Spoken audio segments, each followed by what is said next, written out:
Good morning, good evening, good afternoon, good night also as well. It depends on the place of the world you are. You can see that I came to Tel Aviv, but not just Tel Aviv. I came to the southern tip of the city, and I love this street, Allenby Street. With my wife, we always go there, and we go to the different shops, different stores, and there's a lot of nice food over there. But before we start the show, I would like to say that welcome to One Coffee with Kavanah, Un Café con Kavanah, sponsored by the German Jewish Museum in Santiago, Chile. And today I have a great guest because while I was walking in this street or this avenue, I found this spot, and this is a bookstore. And Josef Halper, he was born in Newark and raised in Springfield, New Jersey. And then he made Aliyah to Israel, but he had a beautiful story. And we will go deep into the details. So I would like to say welcome to the show, Josef. Thank you very much for, letting me go to your store. I can see the books. I mean, it's amazing. So again, thank you very much for coming here. And we will talk about the story of your life. And so, hello, how are you? I'm good. Thank you. Baruch Hashem. Very good. Okay, great.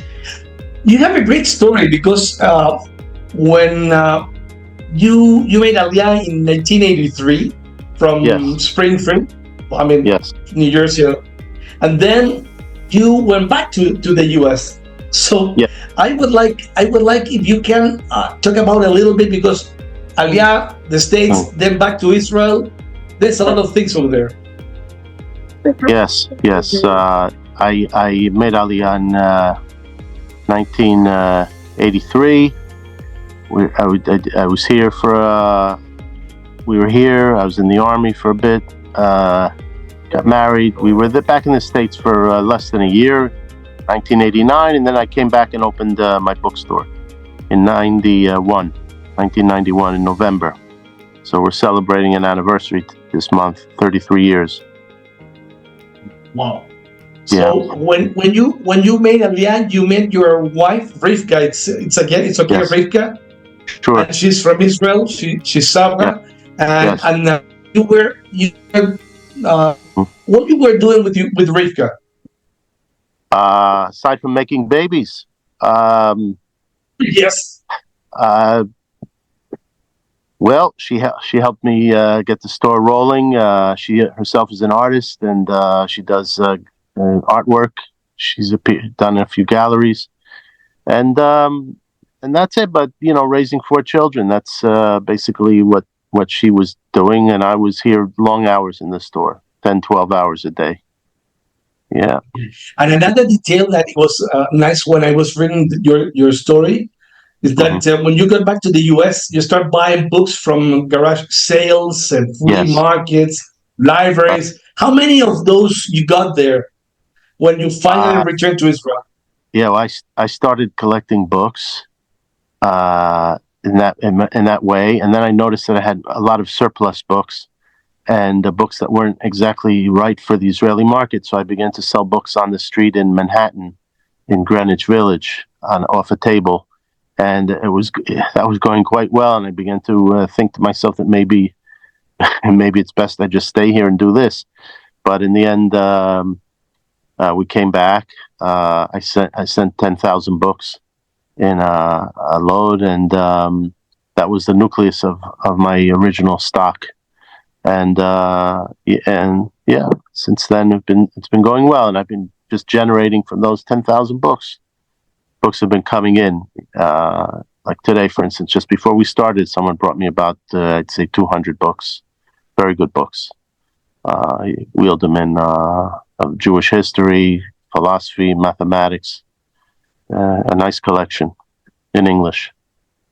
Yeah. Good. And then so you brought it back to Israel, and then you found your spot in Allenby Street. But you should have a story behind that one.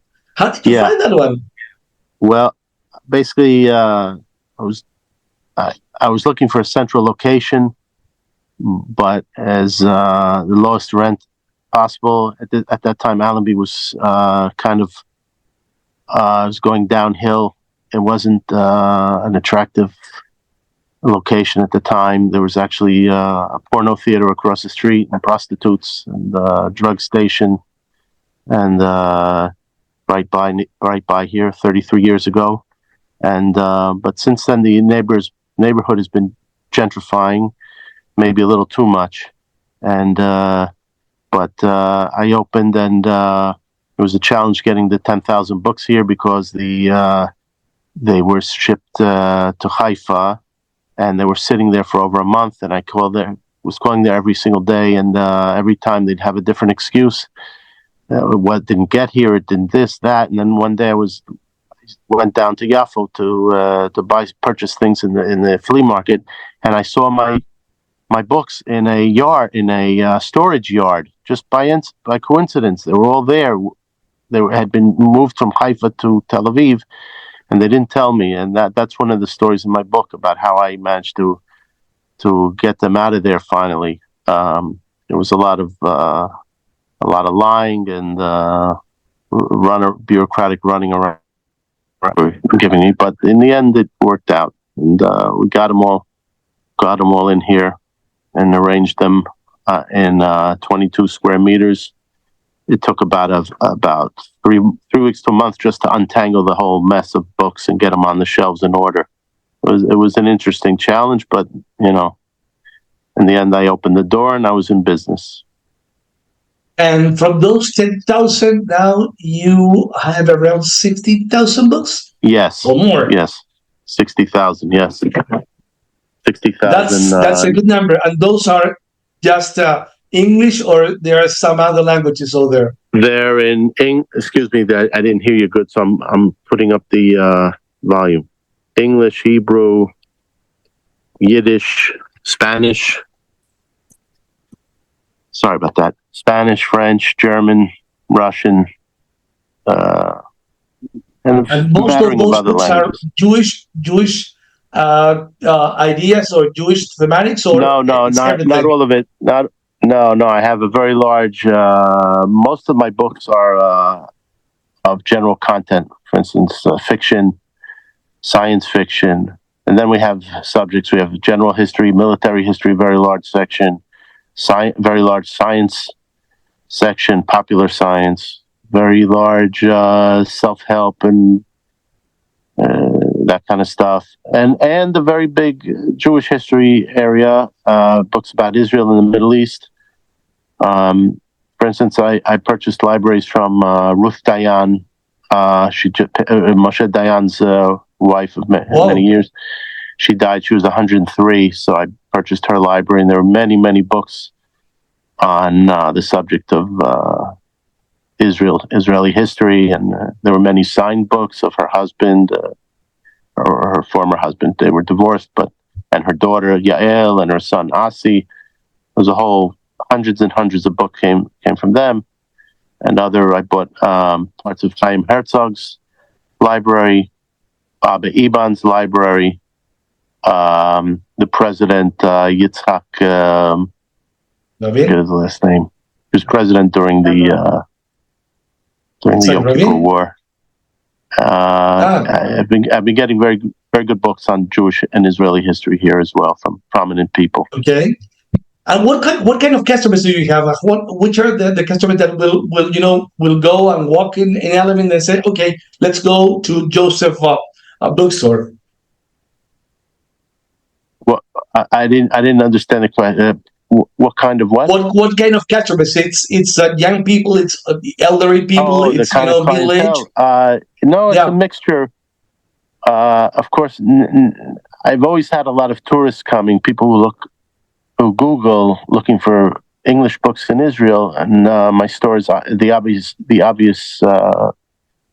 thing that people find immediately. But now there's virtually no tourism because of the war. So my customers are now local people. Israelis are very adept at English. All Israelis learn English. Some, in various levels. Many read well but don't speak well, and but my customer base are mainly local people who who read, and of course the Anglo-Saxon community, called Anglo-Saxon here. It'd be English, American, South African, etc.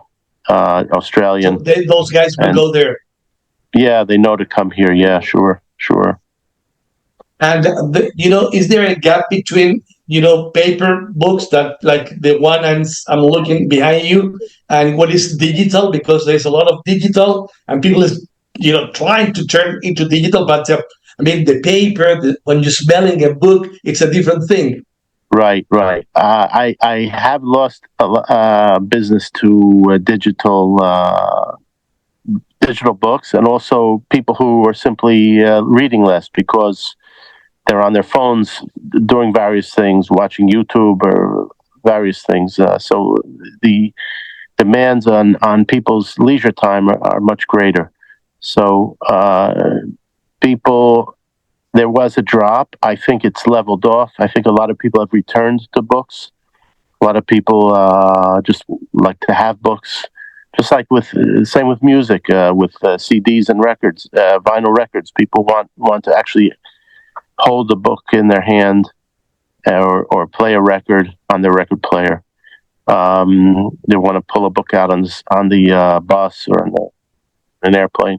People are still reading. They like to mark up books if they're studying.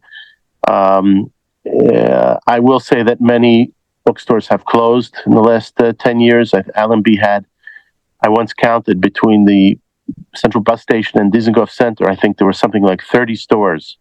That would include a Polish bookstore that's gone, 2 Hungarian bookstores that are gone. The Spanish bookstore still exists, but there were many used bookstores that are all gone. And now maybe there are a few Steinmatsky branches. Maybe there's 10 stores still existing between here and in this general area, central Tel Aviv. Wow. Down from 30 or more. Yeah. There's definitely a decline in reading books. Okay, let me go to your book, because your book it's also amazing. Mm-hmm. Bibliomaniacs. I mean, and let's tell our people about figures like the British Standard that was going there. Then you have a Messiah going also to in the book, and you have a Talmudic scholar seeking erotica. There's a lot of things that you have in your book. So can we dig in your book, because I mean, this is the important feature of this podcast, your book. That's right. The book consists of I guess around 20 stories, and it covers various interesting and eccentric and strange people or occurrences that have occurred here over the 33 years. If anything, I was holding back a little bit. There's some strange incidents and people and bizarre that I didn't put in the book. I thought no one would believe how extreme things can get here. I think it has a lot to do with being in downtown of a big city. In any country, things like this would happen. But I think Israel has a particular strangeness to itself. You have a mix of ultra-Orthodox Jews and like, for instance, this rabbi who was addicted to porn, and his wife caught him, and then he reverted back to buying regular books. But that created a thing. I wrote about that. Needless to say, I wrote anonymous, didn't give any indication of where he was from or anything like that. But the facts are true. His description and everything is not, obviously. And then there was this Julian, my friend, who was an ex-convict from the UK, who came here escaping for whatever reason. He didn't enjoy being here that much. But we'd have on Fridays outside my shop. We still do. It's a different crew now. We'd knock back a few schnapps and some herring, and he became something of a ringleader for us and regaled us with various stories of his juvenile delinquency in London, and it was always fun and interesting. He was a guy who liked to have fun and laugh and drink, but I write in the book he had a tragic end.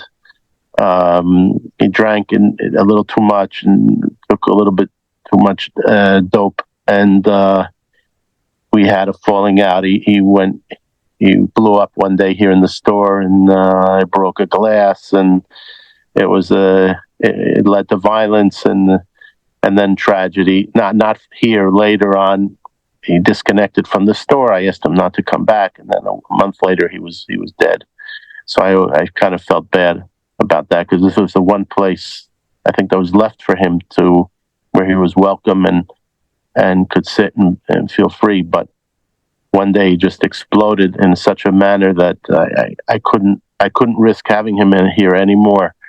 But in retrospect, maybe I was a little too harsh, because the result was not good.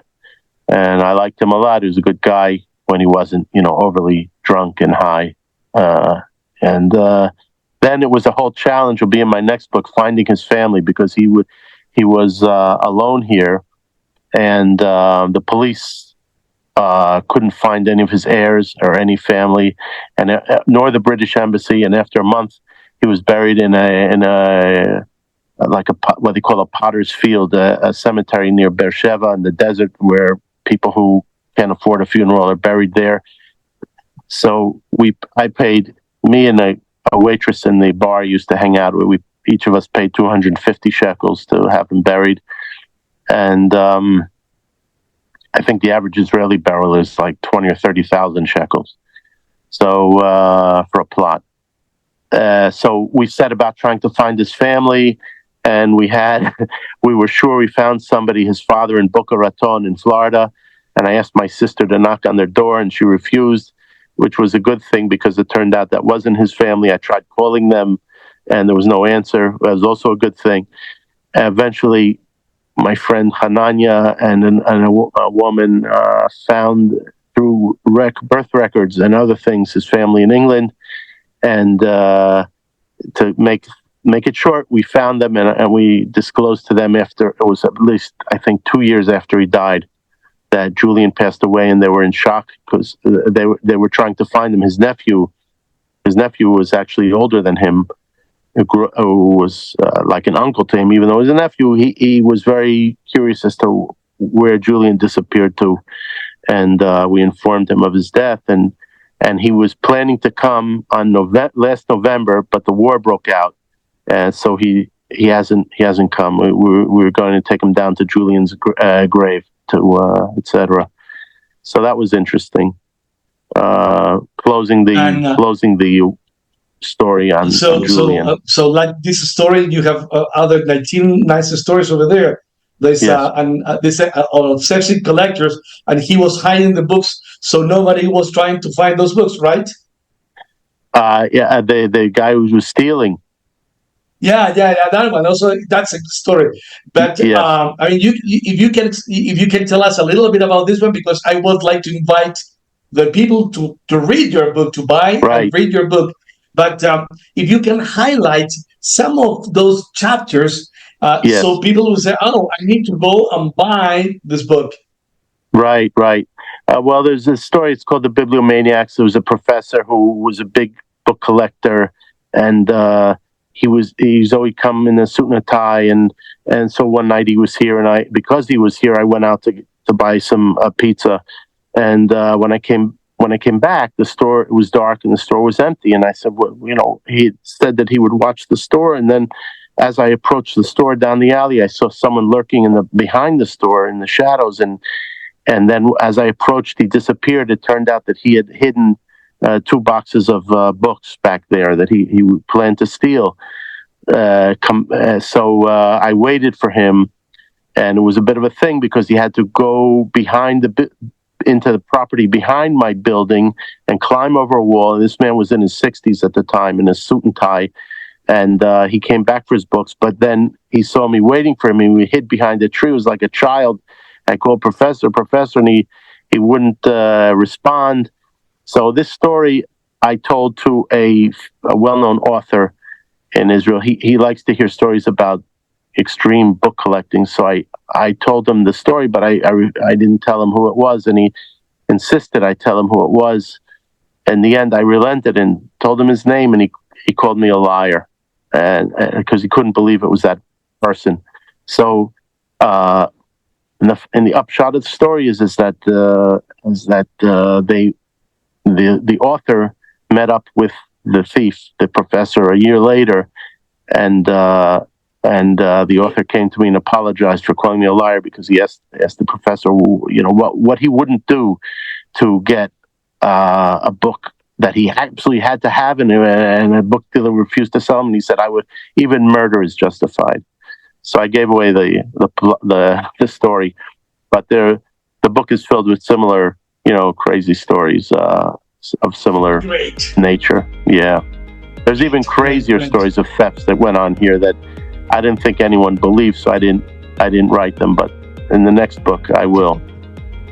So it will be number 2. So yes, 2.0. I'm working on it. Yeah. Yes. Good. So we've sold close to 2,000 copies of this book. Okay, and if people want to buy them, they can find it in whatever, in Amazon, where they can buy it. Well, I know it's on Amazon, but I don't know how that. And my daughter put it up there. It may be available electronically. A person can contact me at my store through my email, and I can send them the book. The payment, it's $20 plus they have to add shipping for that. Depends where. It's usually about $10 more. It's available at the Strand bookstore in New York City and Broadway. And it's available in other bookstores in Israel. And it's also, I guess, can be ordered through my publisher, Locust Publishers, which is on Hatzfira Street in Tel Aviv. Yeah, it's running out, though. We maybe a couple of hundred left. We have to print more. A 3rd edition. It's already in its 2nd edition. 3rd edition. So you're doing great. I mean, because the stories of behind the book are really nice. Okay, Josef. I mean, time is flying. Yes. And we have covered a lot of different topics. And for me, it was a pleasure coming to Israel, to Allenby, to your spot. Have the time to sit down with you and talk. And I would like to invite my people to see the next One Coffee with Kavanah. It will be such as nice as this story with Josef Halper. And again, thank you very much for your time. And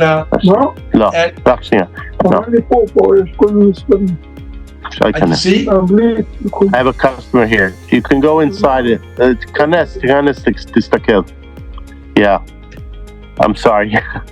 No, this is the beauty of One Coffee of Kavanah. This is real. This is real life. Well, again, thank you very much, Josef. And thank you. We invite all the people to buy 1.0. It's called Bibliomaniacs, and we will have 2.0. So more stories. Thank you very much. See you guys. Thank you. Bye. Bye. Be well.